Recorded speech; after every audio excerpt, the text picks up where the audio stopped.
Hello and welcome to SueStainable Action here on Cozy Radio, the heart and soul of the city. If you're listening to us right now, you went to audiorealm.com, you typed Cozy with a Z into the search engine and pressed the listen icon. So again, we have a guest today from the Redemption Outreach Service, Inc. Would you like to introduce yourself to our audience? Hi everyone. Hello Indiana. I've always wanted to do that.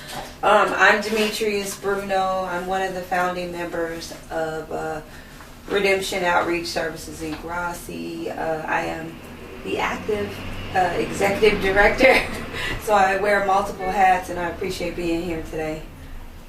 Welcome to the show.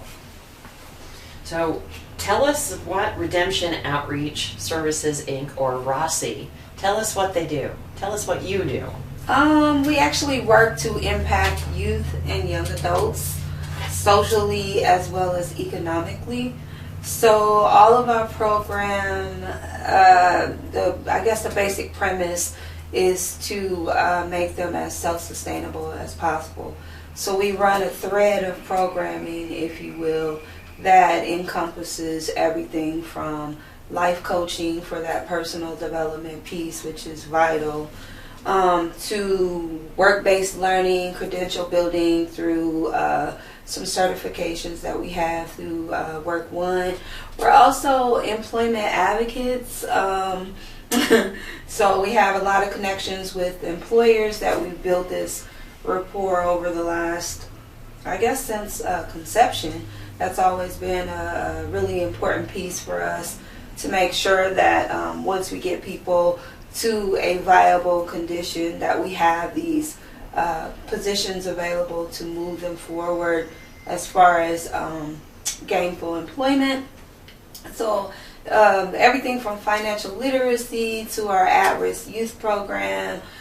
So we run this thread of programming through 4 different demographics. I know it sounds like a lot, but it's the same program kind of mimicked over 4 different demographics.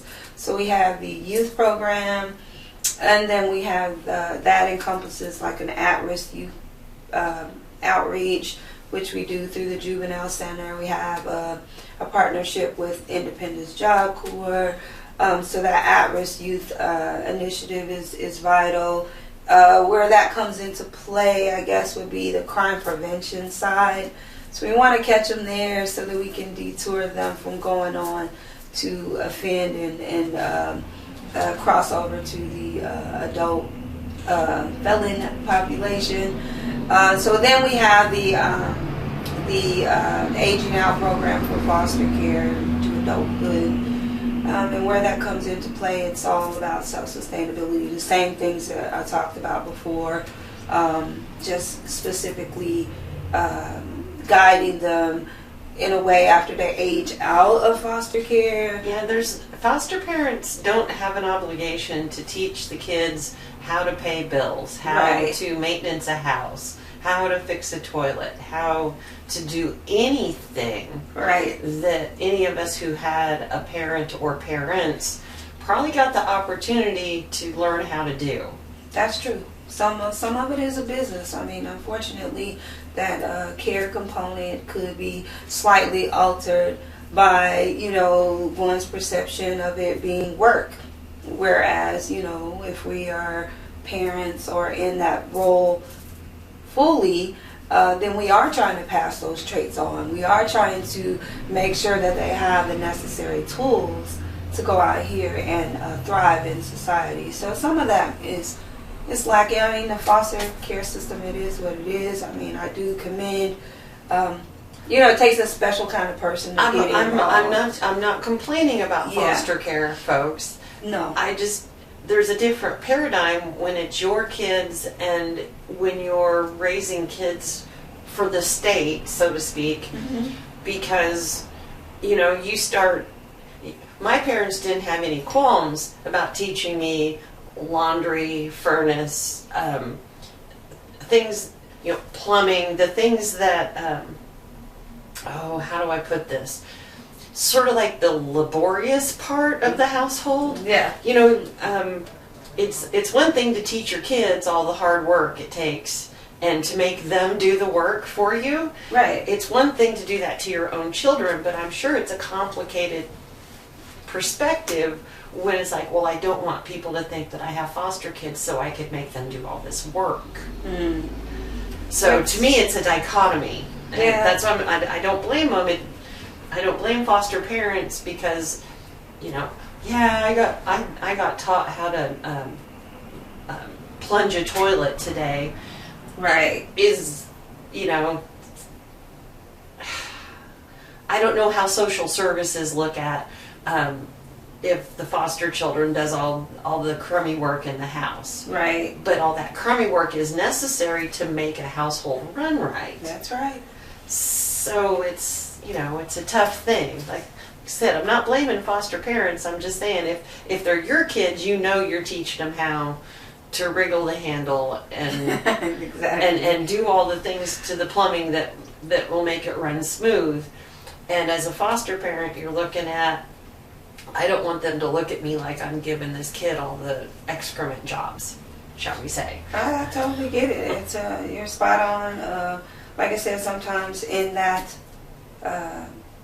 situation, those nestles are sometimes just fall by the wayside, and you just treat it like it's a business. Not that they don't care, but it's like you got a job to do to get this child from one element to unfortunately at 18, you know, all of the resources just kind of stop for them. Poof. Yeah, and so it's it's almost like a jump off the cliff.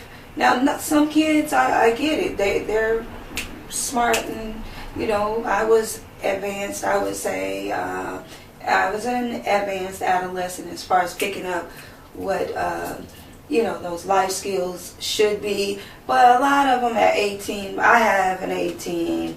I had two 18s that came out of my household, and they not, one was ready. One, he's still at home. He's just not fully. I wouldn't say he's not. He works. He has those things, but he still needs some working with, and especially with the male. They need a little more, you know, nurturing sometimes. So to put it where 18, you've aged out. And here's your check. Here's your. I've seen. It's a cold, hard. Yeah, in Willard Park, the neighborhood that I've been on the board of for over a decade, allowed. Allowed is a terrible word to use on that.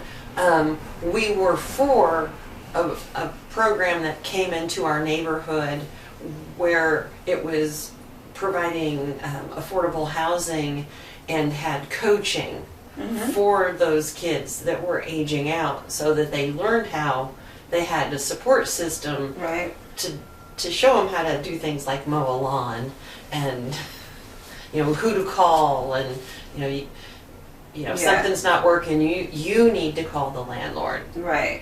It's not just the landlord's not going to magically show up to fix something. Right. You have to do these processes. So that they need more wraparound services. So I'm glad we have your organization to help the kids here in Indianapolis who are aging out of the system.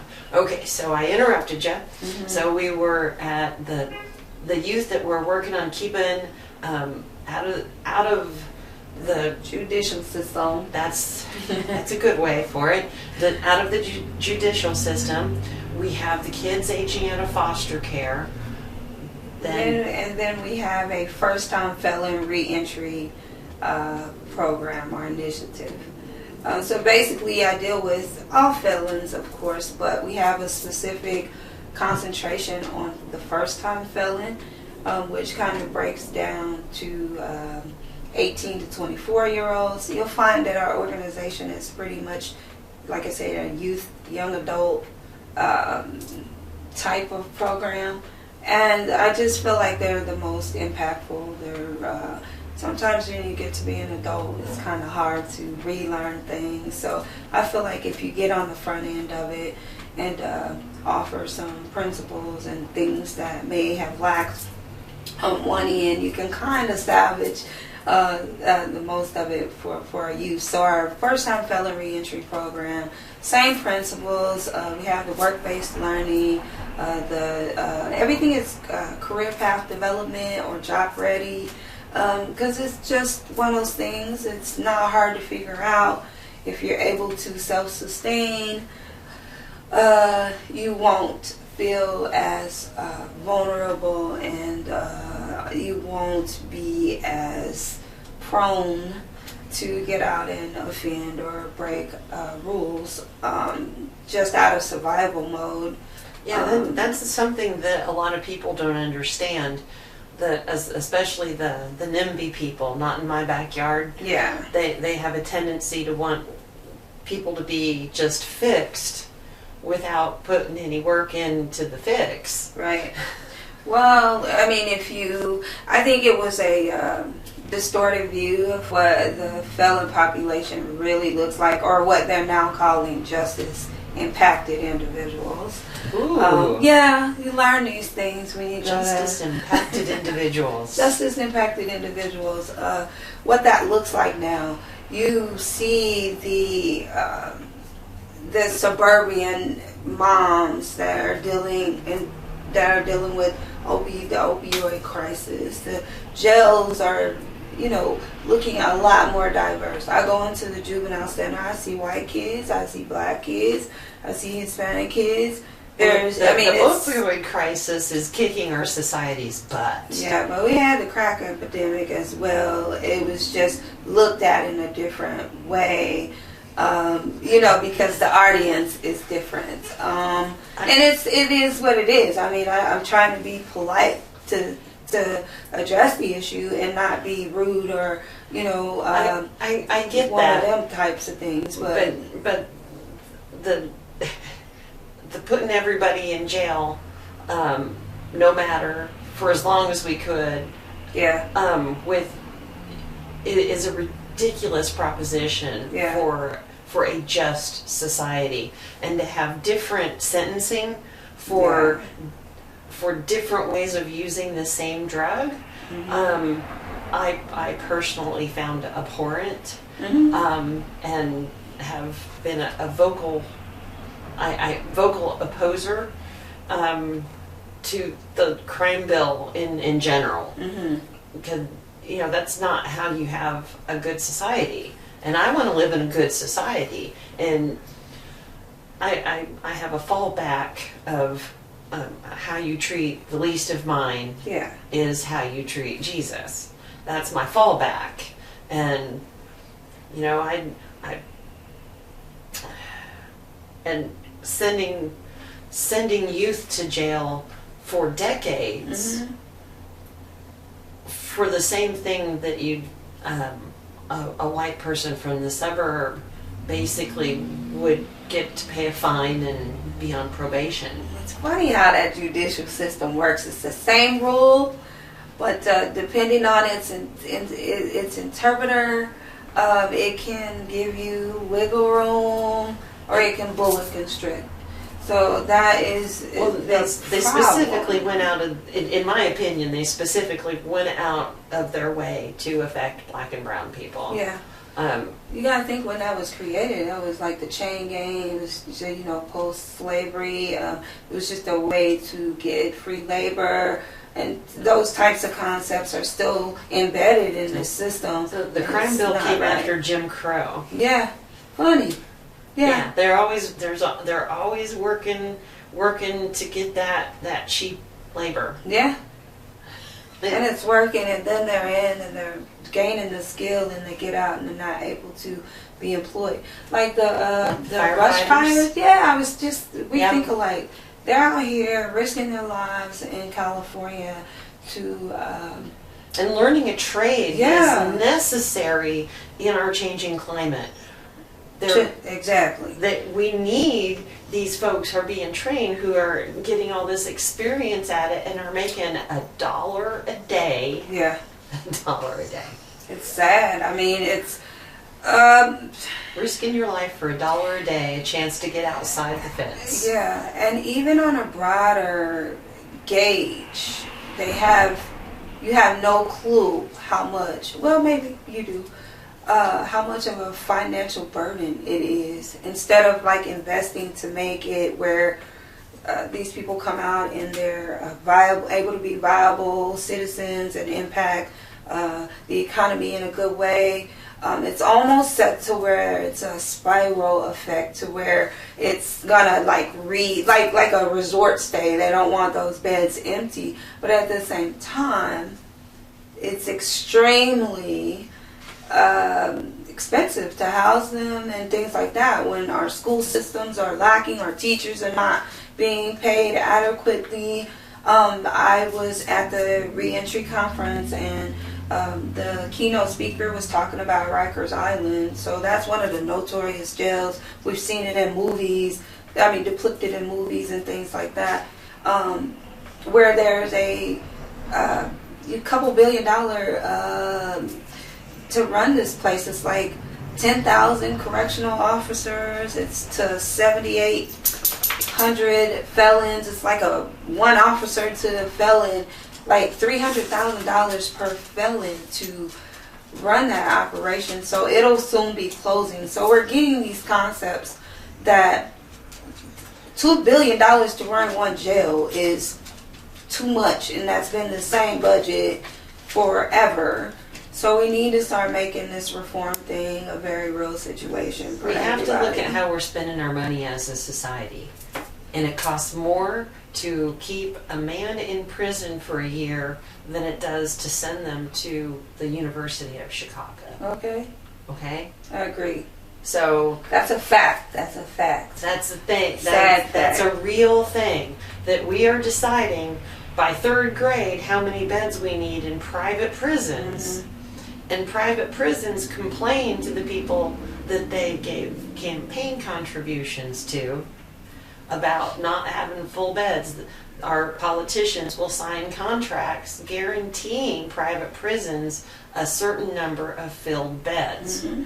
And they're not coming to fill those beds from their suburban neighborhood.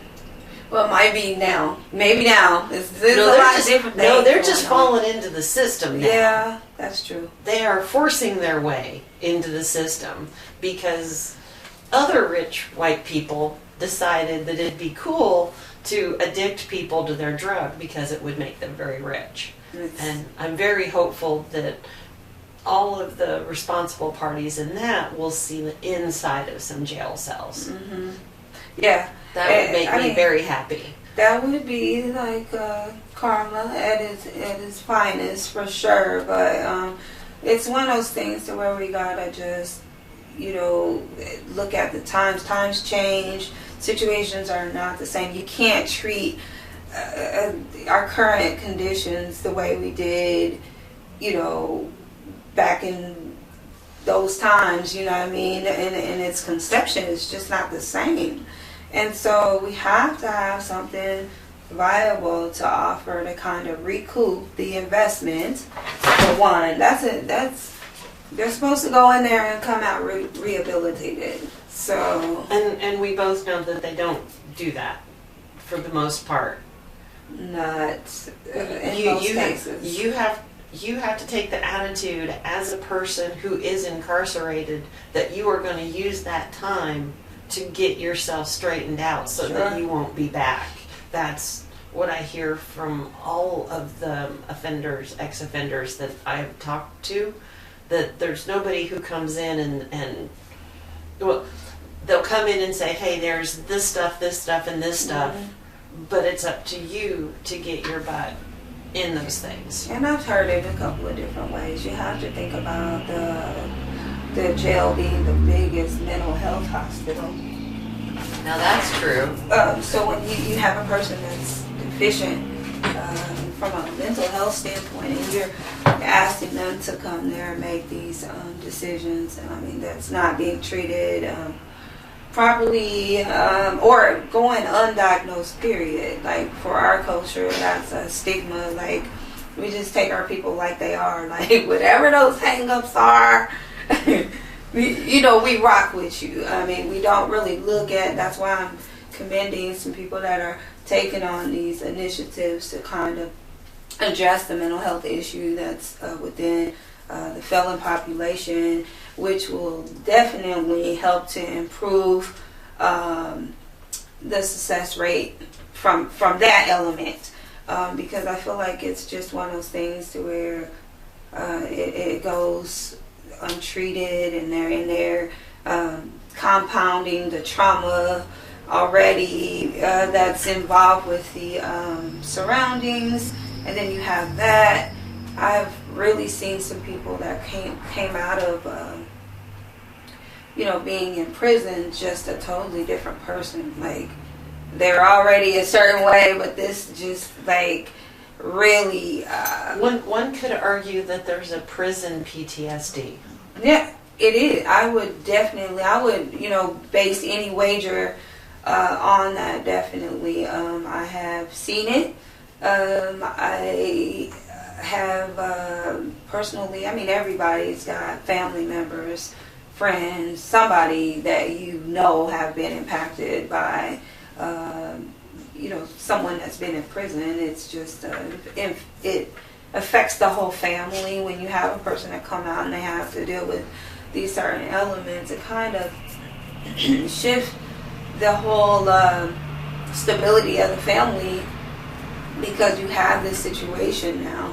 So I've seen it. It's just one of those things to where we need to have automatic mental evaluations, and then you need to have those services there. And so what we do is we try to deal with the ramifications after the fact, which is okay. I mean, they still need the support that they need. So we work with jobs. The personal development piece is extremely important because you have people that have been used to a certain lifestyle, be it selling drugs or the glamorified lifestyle involved with that, and then you tell them, okay, now you have to go and work for $10, $11 an hour and get them to buy into the fact that you're worth that piece, and that, to build yourself up to whatever amounts of money that you still can make, but it takes work. So you almost have to do that personal development piece, which, I mean, it is what it is. You can't take anything for granted. So we work really hard on our felon reentry initiative, and I feel like anyone that needs jobs, anyone that we're connected to some apprenticeship programs, some are paid. So I find that what I find is the higher skill level, the less that they're worried about your prior record. So you have to get educated. You have to, build your skill set. Tool and die guys. Exactly. Tool and die guys. They'll take. I don't care how many tattoos, piercings, and what your record looks like. If you show up and can do tool and die work, you have a good paying job. Right. Period. We're talking skilled jobs, welding. There's a lot of welding positions. That's how we build. It's going to be how we rebuild our country. Yeah. And with the Green New Deal, it's going to be in part how we rebuild our electrical grid. Yeah. Okay. And we need welders to help install solar fields and wind fields, and we need the tradespeople for sure in forwarding our society and fixing what we already have here that's crumbling. Yeah, it was one of those things to where you used to have like when I was in school, we would have like certain trades. So your 4-H or your those types of things, wood shop, and that you could kind of take those skills on and say you at least work with them. But then that soon phased out. It's like they start pushing more college, which I'm not opposed to, but that is an extreme financial situation after you graduate. But trade schools, I've been pushing that from the start because I know the jobs pay well. I know it's you know, you can go and get your trade in a year. You can't outsource electricians. You can't. And plumbers. No way. Welders. It's not those cement masons. I mean, we need these people. We need these people, and the trades are a totally necessary thing. So is that part that you hook people up with the opportunity to get into the trade schools? Absolutely. We have that's a nice thing. Several different community partners that offer, like I said, one in particular have 16 different trades. That's a paid apprenticeship program. You just need to be 18 years or older. You need to pass a drug screen, and you doesn't matter about your background. You have to have a valid driver's license because, of course, some of the jobs are in places to where you need to be able to get there. So if you're 18 older, driver's license, can pass a drug screen, you can get into one of these paid trades, anything from electrician to carpentry, cement masons. So yeah, it's extremely important that we put our stamp as best we can on guiding them to the most self-sustainable position that I can place them in. So if it's warehouse job for now, fine. 'Cause some people, I mean, I can't refer them into that job because they might not have a driver's license. So then we have to work with you to get your driver's license. It's almost like a individual success plan that we put in place. So we just work until we check things off, and depending on how willing the candidate is or how hungry they are to get back into society and stay out of jail. Exactly.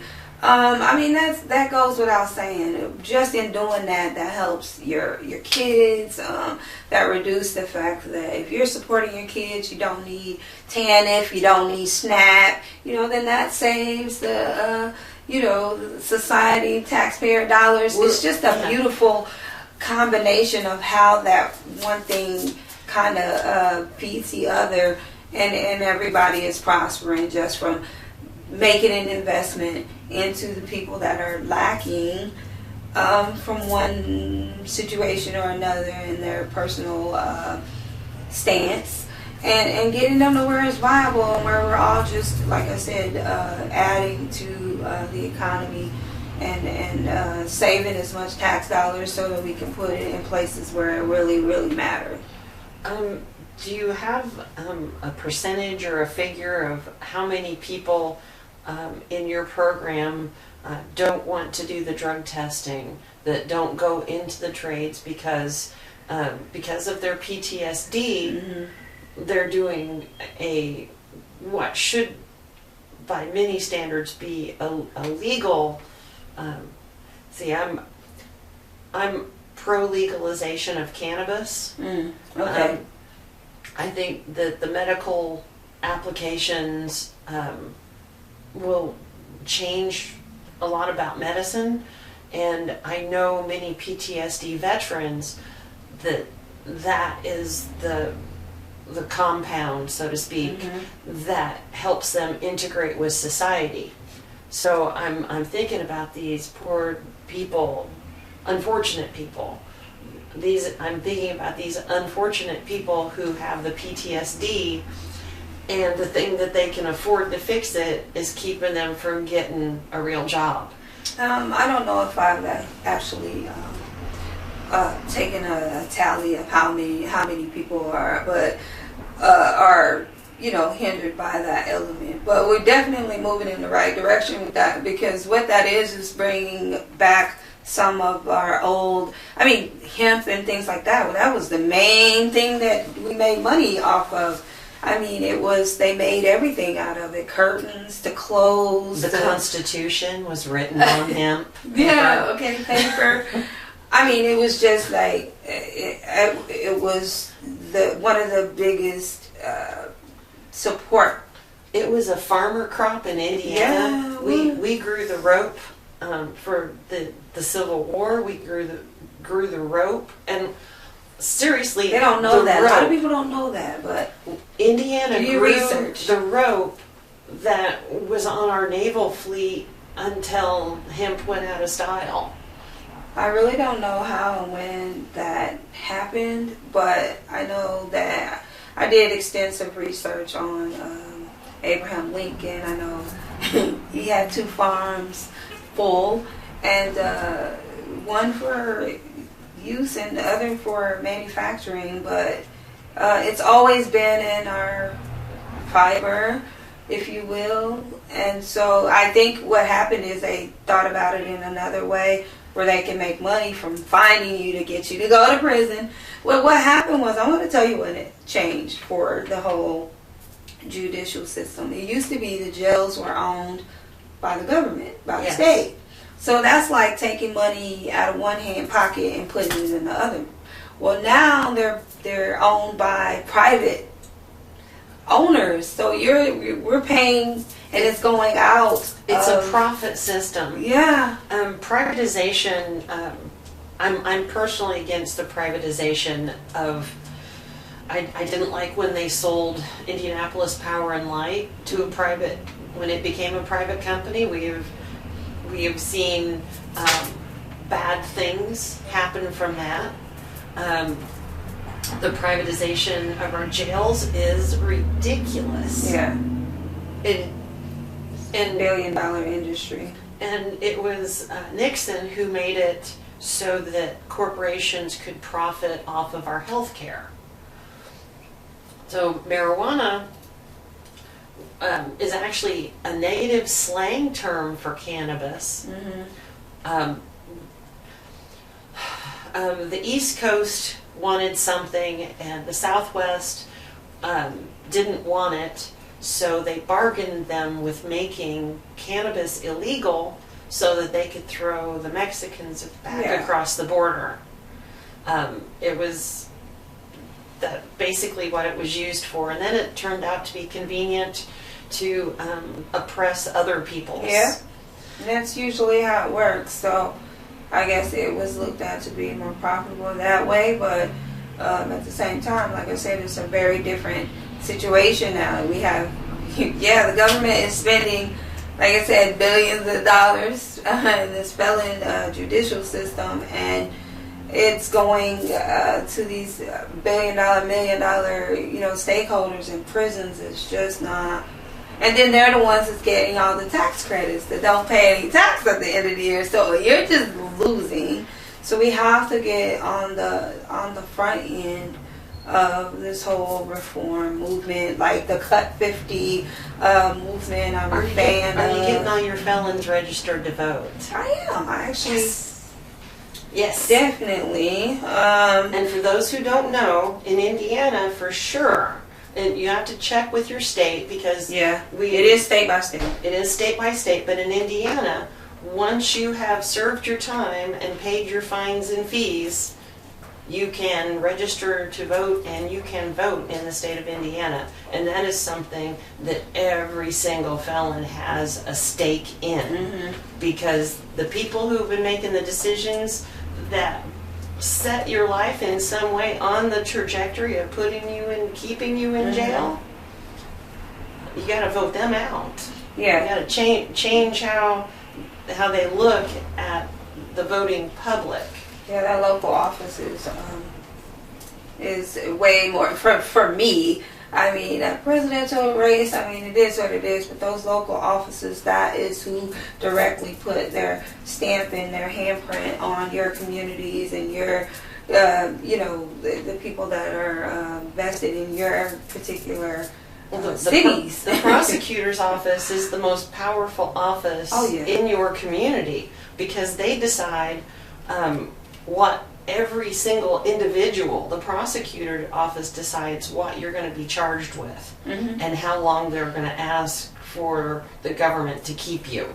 Exactly. So, there are other municipalities that have progressive and or democratic socialist prosecutors who aren't prosecuting cannabis anymore. They just stopped, and they've changed the no cash bail system, so people aren't sitting in jail Yeah. Shout out to the Bell Project. If you don't know about the Bell Project, you know, I'm always advocating for them to make sure that the community is familiar with them. If you're not, it's the organization that will pay your bond up to $5,000. And you don't have to repay it. They do offer all the supportive services. Like a lot of the reasons people don't make it to court, they don't have money to get there. It's a lot of different issues. So they have the lift, and you know they have services. They have a support system to get you through that process. They get you the money to get your butt out of jail. Yes, and then they help you make your court appointments. Yep. And jobs and the whole process, I think, is ingenious, and like I said, it's not where you have to pay it back, because you go through the process and they get that money back anyway, and it goes back into the cycle to help the next person. So that, I think, is one of the golden nuggets that just kind of spawned this last year.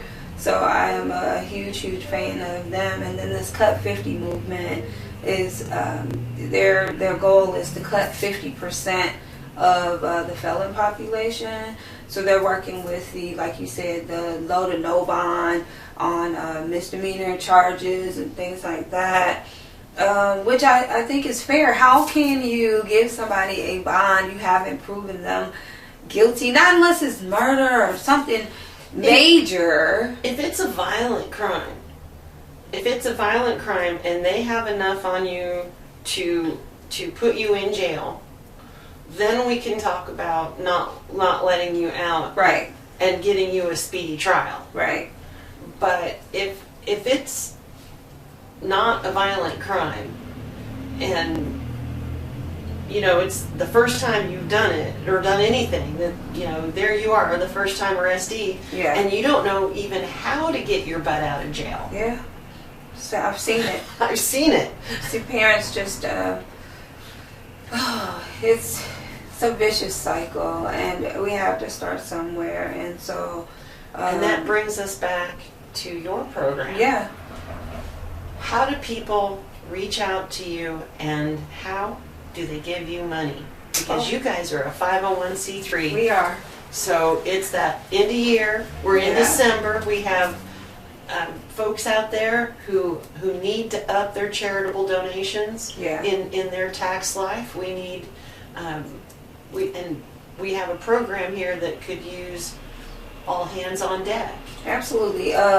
Well, we do have, like I said, with the foster care aging out program, we have a facility that we've been waiting to finish the rehab on. It goes as fast as your resources.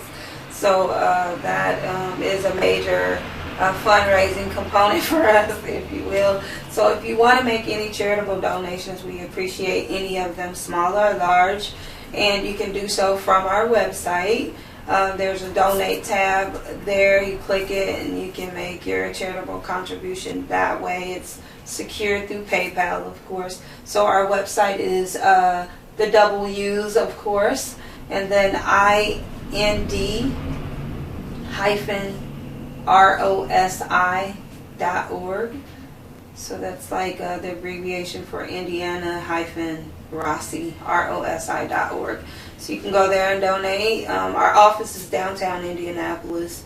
So if you did want to contact us to, mail in or make your contributions in person, we're all for that. We're located 120 East Market Street on the 10th floor, Suite 1030, and then the zip code is 46204, and then our phone number is 317-986-7714. So through the winter time, we have a certain initiatives, of course. So right now we're in the middle of a winter apparel drive, which we'll be doing that through February 28th.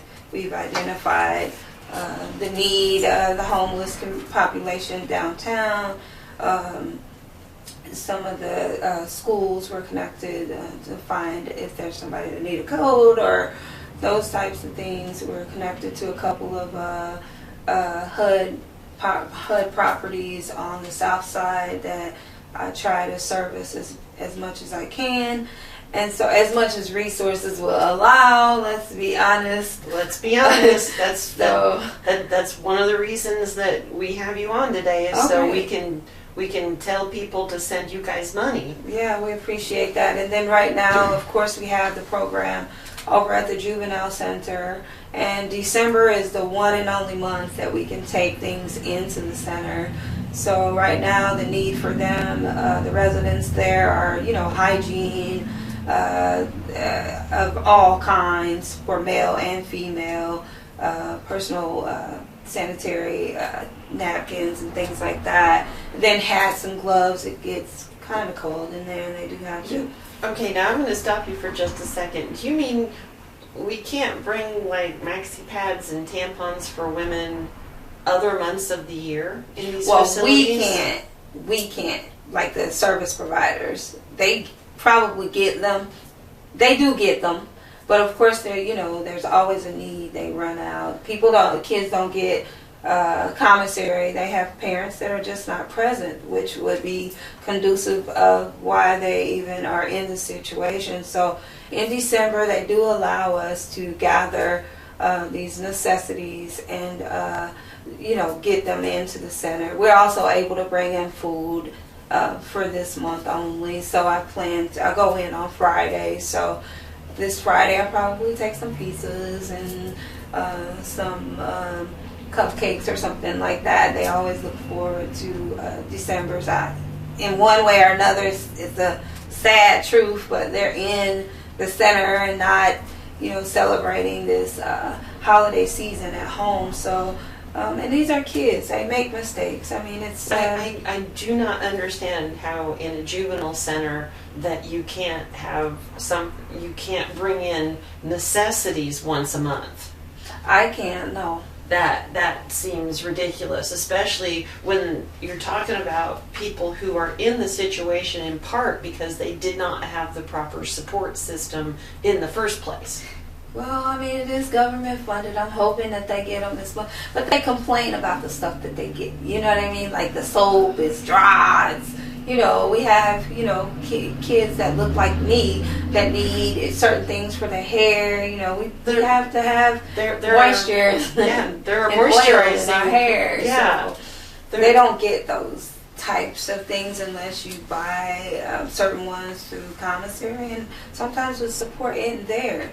So, I sit there and I look at these young ladies and I'm like, okay, some of them, you can tell that they have some support, and it is just quite obvious that others don't. So for that reason, I want to try and gather some things again this month, and I can do that throughout the whole entire month. I have a couple more Fridays to go. So if anyone wants to gather, be a perfect project for the Dollar Tree or dollar store, and just gather some of these hats, gloves, personal hygienes, and call me up. You can drop them off or I'll arrange pickup, however we need to do that, and that generosity is greatly appreciated. I'm just shaking my head, folks. I know this is radio and y'all can't see this, but my mind is blown at the concept that you have to be related, apparently, some connection to the youth that are in the juvenile centers in order to be able to get them necessities.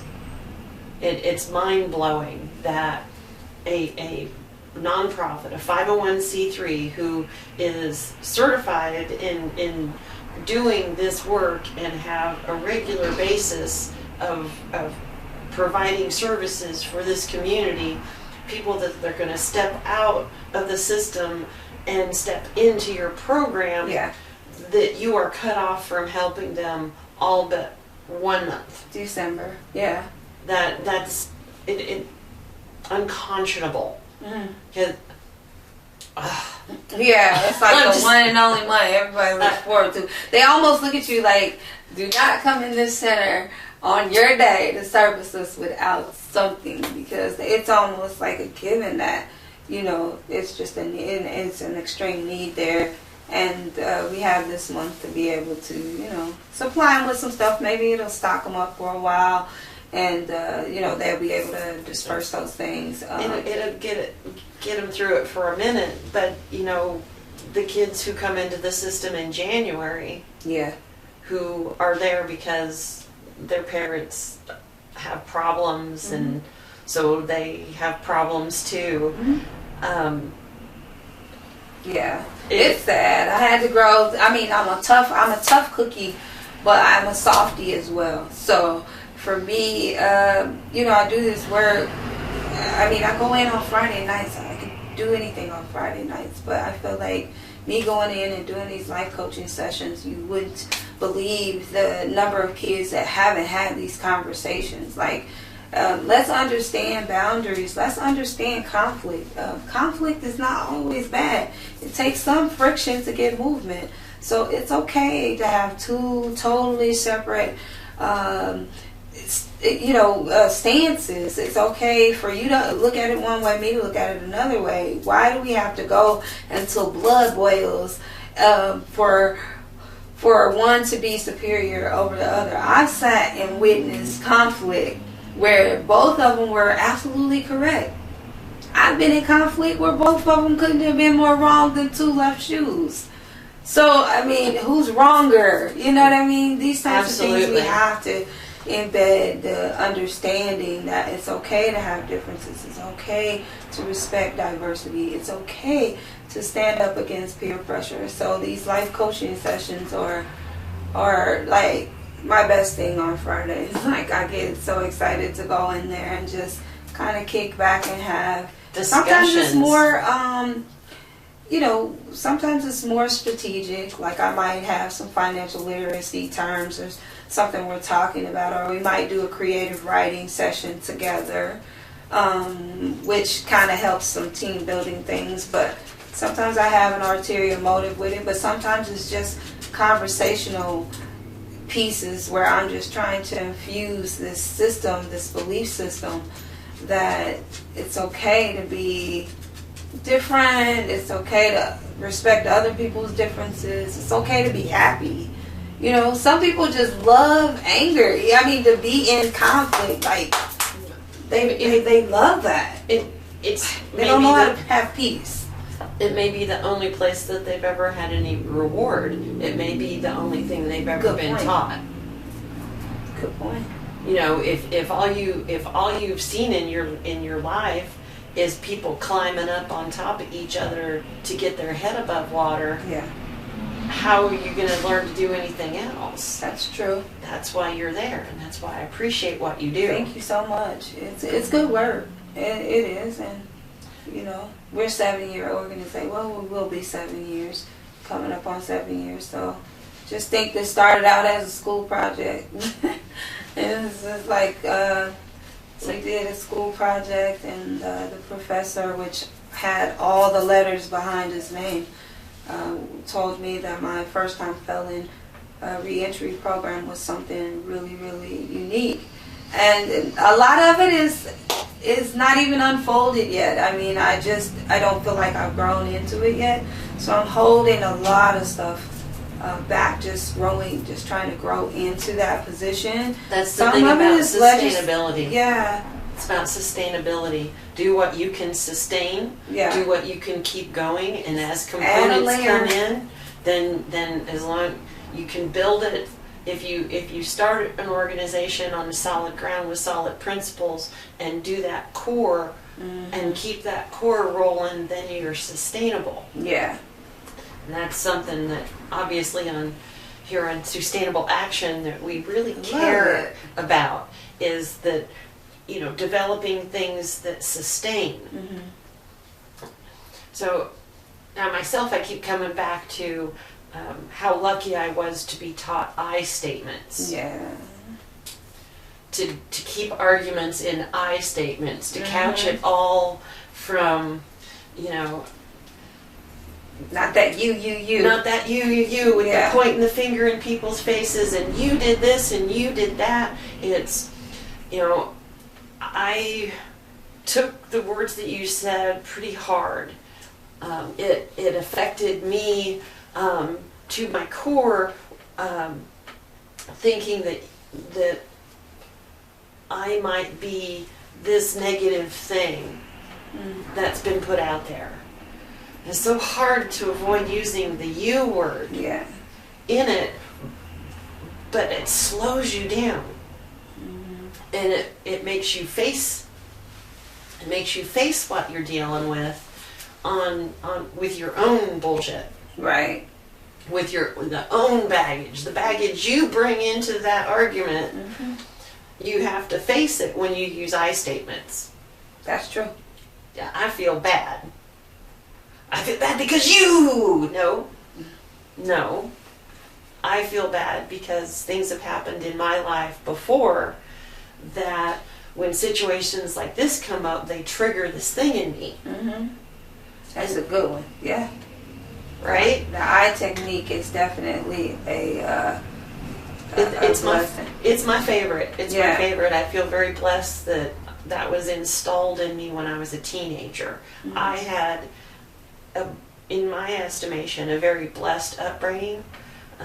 My parents worked all the time, so my parents raised me almost second generation because I'm the youngest of 6 kids, and my oldest brother was a third parent, so to speak, because he was the one babysitting us when mom and dad were out making the money to feed 6 kids. So I was lucky, and my parents had the opportunity to take us and plant us out in the middle of the country, where you had to get your driver's license and work yourself into a car before you could go into town and get in trouble. Right. That's a lot of work. That's a lot of work. And by the time you're doing that, you already have a job, you already have money, you already have wheels. Yeah. So I thought, in hindsight, I found my parents to be brilliant. It started 4 boys and my sister, then me. Looking back on the challenges that society presents and stuff on raising kids, I thought, I in retrospect, thought my parents were brilliant in that. Well, I definitely, I mean, parents, I get it. We only can utilize the tools that was passed down, and I was a teenage mom myself, and so, but I didn't have like a hard. I mean, my family was wonderful. I mean, they still are pretty tight-knit family. It wasn't that at all. It's just, I just made some decisions, and that's why I preach so much about this power that you have that's called decisions. I know, right? It's so powerful. It can be like the thing that catapults you to the moon, or it could take you to your grave. Like, I mean, that's just how much power that's embedded in these decisions, and then your decision is an action and a reaction from there. That's how we live.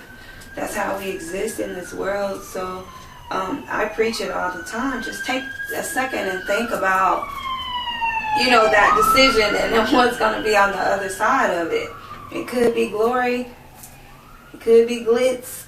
It could be gory as well. So we have to, embed those principles and make sure that everyone that you touch, everyone that's in your circle, that you're being this this example of what that looks like. And if there's any of your people, your constituency, your service members, if they're listening to us right now, I will want to tell them the cold hard truth. These decision things, they go your whole life. Oh, you have to make these decisions. You still, even, I'm 56 years old and I'm making decisions in my life that will affect me for the rest of my life. It doesn't stop. So you might as well learn how to make good decisions when you're young. Yep. And get in the good habits when you're young. Because the decisions don't stop in life. They just keep coming. It just keeps coming. It's not like it's not like that ne'er-do-well. Oh yeah, that's an old term. That's like malarkey. Ne'er-do-well. So somebody who's trying to coax you into trouble so they can profit off of you. Those people don't stop coming into your life. Right. And it doesn't matter if, you have yourself the mansion on the hill, you're still going to have opportunities to make bad decisions. That's true. So focusing on the components of what it takes to make a good decision, starting when you're a teenager or under 25, and you can set yourself on a course where you think about your decisions in a way that you have a better chance of making good decisions your entire life. Please do this favor for yourself. Yeah. And learn what it takes to make solid decisions. It's important. Like I said, it's vital. I mean, it could be the most prosperous thing that you can do daily is to think about what you're going to do next that's going to be promising, or it could be detrimental. Like I said, the jail, the graveyard is filled with people that just made that split decision that did not turn out favorable. So it is, like I said, so much power in that. Do you get in the car or do you walk away? Right. Just that simple. Just that simple. Do you get in the car or do you walk away? And it can affect you the rest of your life. Yeah. And you gotta work on making good decisions. Absolutely. Your website is a hyphen a dash? Yeah. Okay. So your website is www.ind-rosi.org. They can reach you by phone. They can leave a message if no one answers at 317-986-7714. Is there anything else that you want people to know? Oh, Phil's not back in his chair yet. It's almost time, but just like I said, we're all about being a self-sustainable organization as well. So we constantly have events through the year. So just go to our website and kind of keep up on, what we're doing. We do some really fun things for the kids, things for the adults as well, to try and keep these funds coming. So that's another thing that I would love to. It's a great way to support anybody that's out here and shop at Kroger's. For God's sake, you have to shop. So why not, make redemption out? Yeah. Well, redemption outreach can be selected. You can attach your Kroger Plus card. It's the Community Rewards program.